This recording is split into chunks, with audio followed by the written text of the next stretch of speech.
उत्तर प्रदेश के अयोध्या जनपद में मिल्कीपुर का उपचुनाव सुर्खियों में है। भारतीय जनता पार्टी के उम्मीदवार के खिलाफ क्या पूर्व उम्मीदवारों ने कोई साजिश कर दी है? क्या योगी आदित्यनाथ को कमजोर करने की साजिश के तहत बदले गए उम्मीदवार ने मिल्कीपुर में बीजेपी को मुश्किल में डाल दिया है? क्या चंद्रभान पासवान बाबा गोरखनाथ के नाराजगी को और बाकी लोगों की गुटबाजी को रोक सकेंगे, या अखिलेश यादव के पीडीए के नायक अवधेश प्रसाद वह ऐतिहासिक जीत दोबारा दिलाने में कामयाब हो जाएंगे जो आम चुनाव 2024 में दिलाकर उन्होंने देश ही नहीं दुनिया में एक हड़कंप मचा दिया। मिल्कीपुर उपचुनाव पर बहुत विस्तार में चर्चा हो रही है। अखिलेश यादव ने इस बार क्यों लगाए आरोप कि पीडीए के लोगों को हटाकर सरकार किसी भी तरह इस उपचुनाव को जीतना चाहती है, लेकिन असल में मिल्कीपुर में क्या हो रहा है, आइए इस बात को समझने की कोशिश करते हैं। मिल्कीपुर यानी उत्तर प्रदेश के अयोध्या जनपद की वह सीट जहां से अवधेश प्रसाद साल 2022 में आम चुनाव में विधायक चुने गए थे। तकरीबन 13,000 से ज्यादा वोटों से उन्होंने बीजेपी के विधायक बाबा गोरखनाथ को चुनाव में हरा दिया था। 2024 के लोकसभा चुनाव में अवधेश प्रसाद को विधायक के बाद सांसद बनाने के लिए फैजाबाद लोकसभा सीट से, जिसके अंतर्गत अयोध्या आता है, समाजवादी पार्टी ने प्रत्याशी बनाया।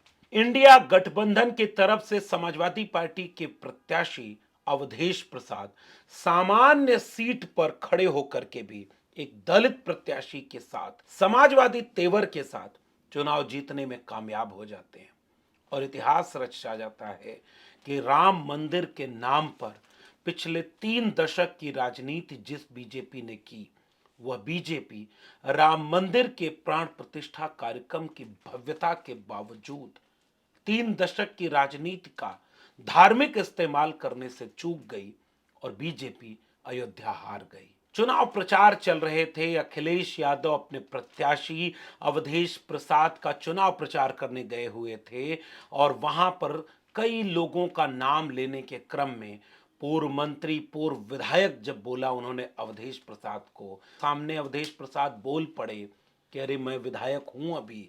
तो अपने ह्यूमर और विट के लिए बहुत विख्यात अखिलेश यादव ने तुरंत हाजिर जवाबी से कहा कि पूर्व विधायक इसलिए कह रहा हूं क्योंकि सांसद बनने वाले हो। किसे पता था कि अखिलेश यादव की इस हाजिर जवाबी ने केवल मंच पर अवधेश प्रसाद का सम्मान नहीं बढ़ाया, वो ऐसे इतिहास का संकेत था जो 2024 के चुनाव की सबसे बड़ी हेडलाइन बनकर के उभरा था। और बीजेपी अयोध्या हार चुकी थी और भारतीय जनता पार्टी के लोग सदमे से नहीं उबर पाए कि ये अयोध्या कैसे हार गए। लेकिन वो हार हराई थी अखिलेश यादव के पीडीए ने, अवधेश प्रसाद के अपने तेवर ने। वक्त बदला और उस मिल्कीपुर सीट पर फिर उपचुनाव होने थे जिससे अवधेश प्रसाद विधायक थे। तकनीकी दावपेच की आड़ में 10 विधानसभा में उपचुनाव होने से एक मिल्कीपुर को रोक लिया गया। 9 चुनाव हो चुके हैं, 2 सीटों पर सपा जीती है, 7 सीटों पर उपचुनाव में बीजेपी जीती है। और बीजेपी कैसे जीती है ये देश ने देखा। तनी हुई बंदूकें, आरोप प्रत्यारोप, कुंदरकी और उसके बाद कुंदरकी की ज्यादती को छिपाने के लिए संबल, ये बार बार बोला जाएगा, इसे भटका करके खत्म नहीं किया जा सकता। मिल्कीपुर का चुनाव रुका था और अब दिल्ली विधानसभा के साथ मिल्कीपुर का चुनाव हो रहा है। मुख्यमंत्री योगी आदित्यनाथ चाहते थे कि बाबा गोरखनाथ को और या उनको न मिले तो किसी और उनके आदमी को टिकट मिल जाए, लेकिन बीजेपी ने दिल्ली के दबाव में आरएसएस की तरफ से एक ऐसी घेराबंदी की कि योगी आदित्यनाथ के चहेते व्यक्ति को टिकट नहीं मिल पाया और मिल्कीपुर से दिल्ली के निर्देशों पर चंद्रभान पासवान प्रत्याशी बना दिए गए। उड़ती उड़ती सी कुछ खबरें यहां तक मिलती हैं कि चंद्रभान पासवान, जो कपड़े के एक बड़े व्यापारी हैं, बीजेपी के बड़े नेताओं के संपर्क में हैं, जिनका बिजनेस का रिश्ता गुजरात तक जुड़ा हुआ है और वो मिल्कीपुर के रहने वाले भी नहीं है। बाद में पता चलता है कि उनके नामांकन में पूर्व विधायक बाबा गोरखनाथ ही गायब।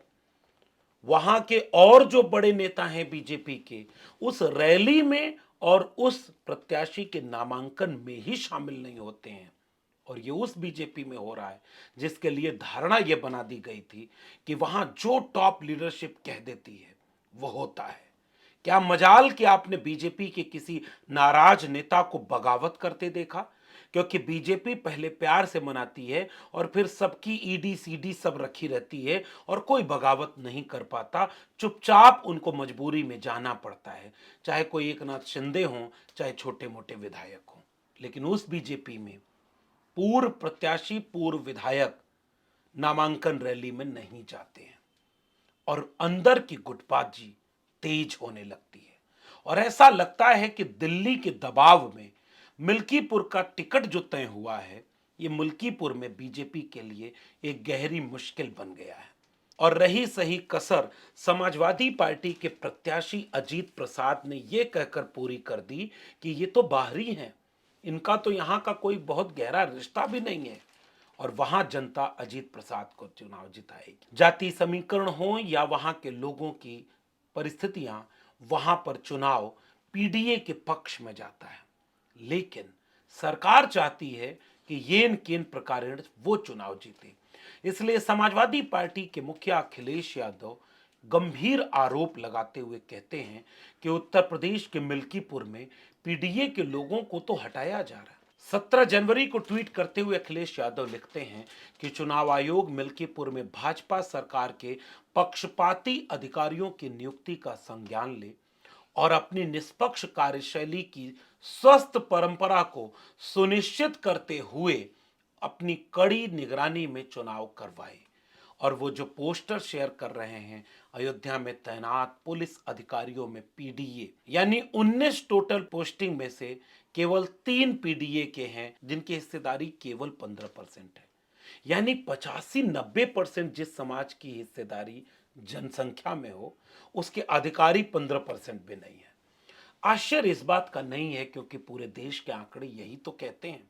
जिनकी आबादी इस देश में 90% है, गांव में, कस्बों में, शहरों में, मोहल्लों में, जनगणना के रजिस्टर में वो 90% लोग अधिकारी, कर्मचारी, व्यापार, बिजनेस, मीडिया, न्यायपालिका, ब्यूरोक्रेसी, इन सब जगहों पर 10% से ज्यादा नहीं है।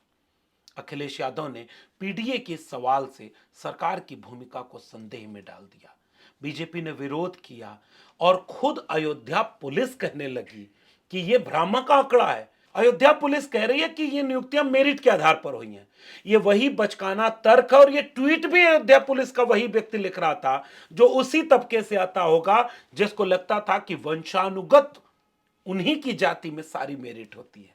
उन्हें पता नहीं था कि मेरिट जैसा झूठ, साजिश और भ्रष्टाचार इस देश में अब नहीं चलता, क्योंकि यहां मेरिट का मतलब था अपनी जाति, अपने तबके, अपनी रिश्तेदारी का एक नेटवर्क जो एक के बाद दूसरे को प्रमोट करता जाता था और बाकी लोगों को हाशिए पर ढकेल दे। न उन्हें पोस्टिंग दो, न उन्हें जिला दो, न उन्हें कोई मौका दो और कहो कि उनमें कोई मेरिट ही नहीं होती।